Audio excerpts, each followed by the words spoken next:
Hello, viewers. How are you? I'm very sure that you're doing well. I'm also good. Today's video is about why there is a high propensity of suicide in the society. It is not because of the fact that we saw a news recently about the query suicide or death of a Bollywood actor. I was planning to talk about suicide or a suicidal brain because I had done a lot of research on that and published a lot of paper.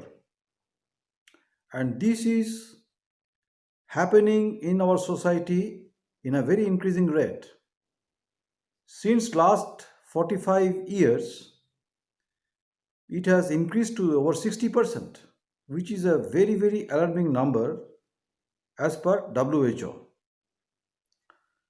Now, this video, I am going to talk about what is the brain behind suicide, what are the diseases that can lead to suicide, what are the preventive mechanisms of suicide, and finally, the summary of whatever I have told.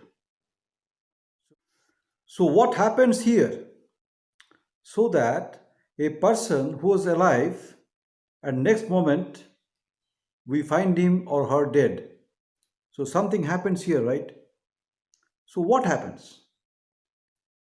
The thing that happens is basically the deprivation of a neurohormone which is named as serotonin. Now, serotonin is the neurohormone that stabilizes the stress level, that buffers the stress level, that brings down the stress level, and allow us to think, analyze, and remembering things. Okay. Now, deprivation of serotonin, the brain is supercharged with adrenaline, is a surge in adrenaline, and that's why the person cuts the wrist or hangs or goes to the railway station to commit suicide. So, serotonin is the buffer. It is secreted as a biorhythm mainly in the late night around 3 o'clock till 5:30 early morning. So, sleep deprivation for a person makes him or her very, very unfortunate because he or she loses this boon, this serotonin. Now, there are few diseases that leads to suicide. Number one is manic depressive psychosis, where a person oscillates from mania to depression and then depression to mania. A depressed person cannot commit suicide because he can't act. He is confined within himself or herself. So, when he moves towards the manic side, then only he is vulnerable and he commits suicide.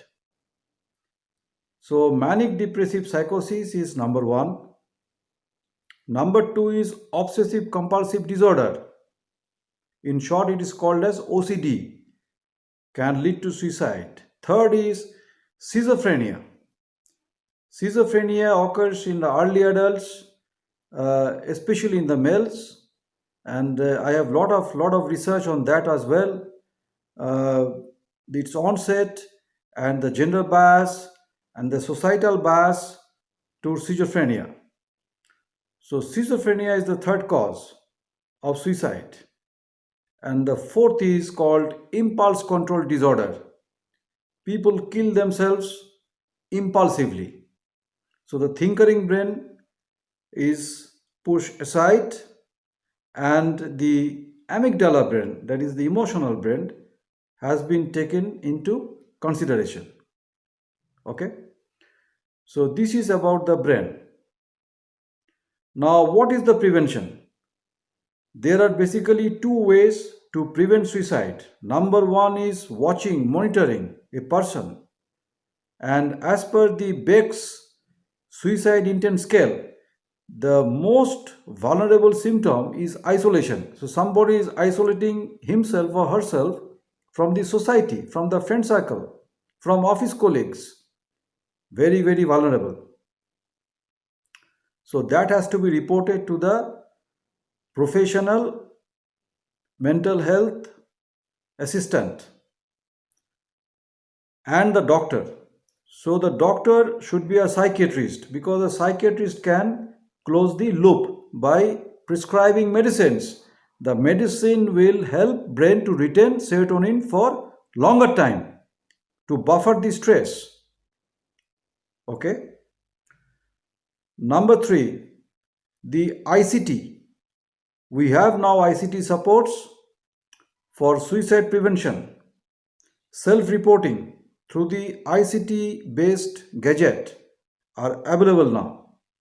So these are the way we can prevent such heartbreaking, sad end of life. So up to this today, and I will come back to you with lot of interesting, informative and relevant videos. So stay tuned to my channel